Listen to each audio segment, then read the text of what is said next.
विजय कुमार सिन्हा जी का, ये दोनों को हम उप मुख्यमंत्री के रूप में मान्यता देते टी मार दी।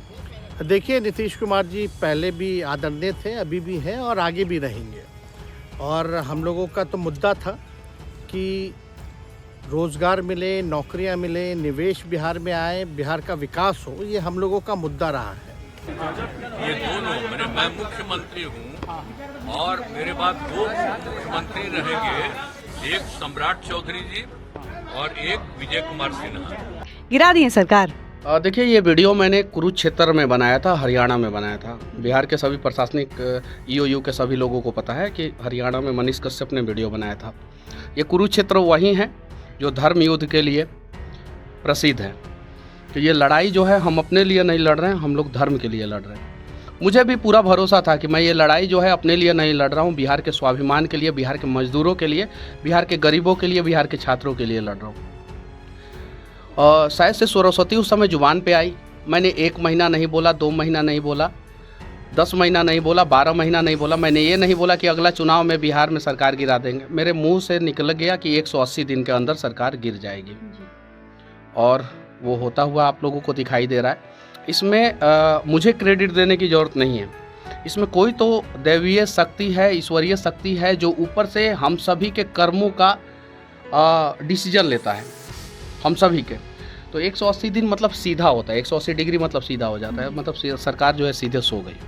आप दैवीय शक्ति की बात कर रहे हैं, आपके विरोधी कह रहे हैं कि मनीष कश्यप की जुबान काली है। इस पर हम आपकी राय जानना चाहेंगे। मेरा जुबान देख ले लो, मेरा जुबान काला नहीं है, मुझे भरोसा है। मैंने कहा था अररिया में एक जंगल में नदी जो है वहाँ पे 75 साल के अंदर पुल नहीं बन रहा था। मैंने कहा था कि यहाँ पे बनेगा पुल, मैंने वीडियो बनाया था, पुल बन गया। क्या ये जुबान काला वाला होता है? इतना कॉन्फिडेंस आपको कहाँ से आता है? मैंने कहा था, इतना भरोसा। मैंने कहा था पुल बनेगा, पुल बन रहा है, अभी बन रहा है, और उस सरकार में बन रहा है जो सरकार मेरे खिलाफ था।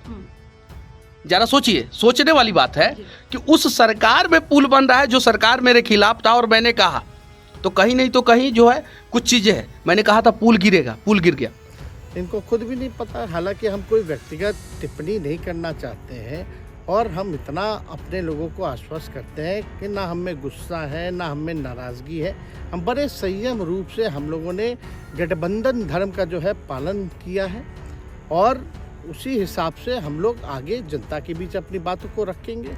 लेकिन एक बात स्पष्ट रूप से मैं कह देना चाहता हूँ कि अभी खेल शुरू हुई है, अभी खेल बाकी है, और मैं जो कहता हूँ वो करता हूँ। और आप लिख के ले लीजिए, जनता दल यूनाइटेड जो पार्टी है 2024 में ही खत्म हो जाएगी, ये निश्चित रूप से लिख लीजिए। और अभी तो खेल शुरू हुआ है, खेल बाकी है। अभी इन लोग जो भी करें, लेकिन मेरा स्पष्ट रूप से मानना है कि जनता हमारे साथ है और हमारा साथ देगी। और हम तो भाजपा के लोगों को भी धन्यवाद देते हैं, शुभकामनाएं देते हैं। चलो, जनता दल यूनाइटेड को अपने साथ लिया। उन्होंने कहा कि आपने मजबूर कर दिया उनको। किस चीज़ की मजबूरी थी ऐसी? क्या तर्क देंगे? उनके साथ के सहयोगी पूछ रहे हैं, तर्क क्या देंगे? शिक्षा व्यवस्था में सुधार जो अब तक नहीं हो पाया था, क्वालिटी ऑफ एजुकेशन, चिकित्सा में अस्पतालों को बेहतर करना, रोजगार देना, आर्थिक न्याय देना, स्वयं सहायता समूह के मानदेय को दुगुना कराना, पॉलिसीज लाना।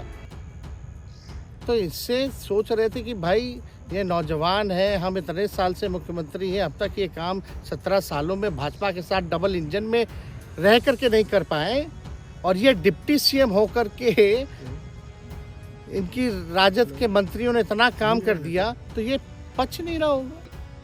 जरा सोचिए, तमिलनाडु में जहाँ पे मतलब कि बिहार का एक लड़का जाता है, और वहाँ पे मनीष कश्यप के फेवर में हाई कोर्ट से निर्णय आता है, जहाँ पे ज़्यादातर जज जो है वहाँ के स्थानीय हैं, नहीं तो वहाँ के साउथ के हैं ज़्यादातर। जब बिहार सरकार मेरे खिलाफ था, माँ सरस्वती ने बिहार सरकार का मति भ्रष्ट किया, तो बिहार सरकार मेरे ऊपर केस किया। तमिलनाडु सरकार का मति भ्रष्ट किया, तो तमिलनाडु सरकार ने जो है मेरे ऊपर केस किया, एनएसए लगाया। सुप्रीम कोर्ट में माँ सरस्वती ने मेरा साथ नहीं दिया, तो सुप्रीम कोर्ट से मुझे राहत नहीं मिला। लेकिन माँ सरस्वती चाहती तो मद्रास हाई कोर्ट के जज का भी, मैं आस्तिक आदमी हूँ, मैं उस पर सोचता हूँ, तो वहाँ से एक फैसला आ जाता कि नहीं अभी एनएसए में इनको राहत नहीं दिया जाए, तो मैं अभी जेल के अंदर रहता। लेकिन वहाँ से हम लोग आस्तिक लोग हैं। जरा सोचिए, अयोध्या जब राम मंदिर जब प्राण प्रतिष्ठा हुआ तो उसके बाद से वहाँ से आया, तो मैंने बोला राम मंदिर निर्माण के दौरान कि अब राम जी का रथ जो है पूरब के दिशा में जाएगा, और पूरब के दिशा में क्या है, बिहार है। तो जब मैं बोलता हूँ तो लोग समझते हैं कि इलॉजिकल ही बोल रहा है, लेकिन मैं सच कहूँ तो कुछ नहीं तो कुछ आभास होता है मुझे, और आभास होता है तो मैं इन सारी चीज़ों को बोलता हूँ। हाँ, कभी कभी हमारी बातें गलत भी होती है, ऐसा नहीं है कि हर एक बातें सही होती है, और ऐसा नहीं है कि मैं बागेश्वर बाबा जी हूँ कि जैसे उनकी सारी बातें सही होती है, तो हम उनसे तुलना भी नहीं कर रहे हैं। लेकिन जब हम लोग लड़ते हैं अपने लोगों के लिए, तो हमें आभास होता है कि ये लड़ाई हम जीतेंगे और हम कुछ नहीं तो कुछ अच्छा करेंगे। आप खुद को पत्रकार नहीं मानते हैं, आप फिर ज्योतिषी भी नहीं हैं, तो एक यूट्यूबर इतना दूरदर्शी कैसे हो सकता है कि क्या होगा क्या नहीं होगा इसका चैलेंज कर देना, लाइक आकर इतनी बड़ी बात बोलना? मैं ही दूरदर्शी नहीं हूँ। बहुत सारे बच्चे जब पढ़ाई करते हैं तो बोलते हैं कि हमें आईपीएस बनना है और बन जाते हैं, आईएएस बनना है, बन जाते हैं। आपने अपने लाइफ में सोचा होगा कि मुझे पत्रकार बनना है, आप बन गई। बहुत सारे लोग एडिटर बनना है, बन जाते हैं, पायलट बनना है, बन जाते हैं। उनका भी सोच दूरदर्शी वाला होता है। वो जो सोचते हैं कि मुझे जो करना है उसके लिए सच्चे मन से ही प्रार्थना करते हैं। और किसी ने खूबसूरत 4 लाइन लिखा था कि एक सच्चे मन से किया हुआ प्रार्थना जो है आपके जीवन के सारे कष्टों को हरने का सामर्थ्य रखता है। क्या? एक सच्चे मन से किया हुआ प्रार्थना आपके जीवन के सारे कष्टों को हरने का सामर्थ्य रखता है। वैसे जो नीट की तैयारी करता है और सच्चा मन से कहता है कि नहीं इस बार तो हम क्रैक कर ही जाएंगे, और वो कर जाता है। जो आईआईटी की तैयारी करता है वो कहता है कि नहीं इस बार क्रैक कर जाना है, कर जाते हैं। वैसे ही मेरे जीवन में भी जो है कुछ लोगों ने बेवजह अंधकार में मेरा जीवन को ढकेलने का प्रयास किया। कुछ लोगों ने, मैंने भी प्रार्थना किया कि मेरे भी जीवन में प्रभु उजाला भर दे, और प्रभु ने भर दिया। और कमाल की बात है कि पता है आज जब सरकार गिरी, जब उन्होंने इस्तीफा दिया, तो मैं सोनपुर के संकट मोचन मंदिर में बैठा था, और मुझे बहुत प्यार करते हैं सुबदार जी। सबको लोग सुबदार भाई साहब कहते हैं उन्हें, हम तो गुरु जी कहते हैं उन्हें, तो बहुत प्यार करते हैं। और मैं उनके पास बैठा था, संकट मोचन मंदिर में उनके पास बैठा था। तो संकट मोचन हनुमान जी जो है मेरे कष्टों को दूर किए। तो हनुमानगढ़ी में गया था, तो मेरा एक जैकेट है ब्लैक कलर का, वहाँ पे पूरा हनुमान जी का जो चंदन होता है जो तो वो पूरा लग गया था, पूरा हनुमान जी का सिंदूर जो चढ़ता है वो पूरा लग गया था। तो मुझे वहाँ पे राजू दास जो महाराज जी हैं, उन्होंने बोला कि बहुत नसीब वाले को जो है ये होता है कि ये लगता है।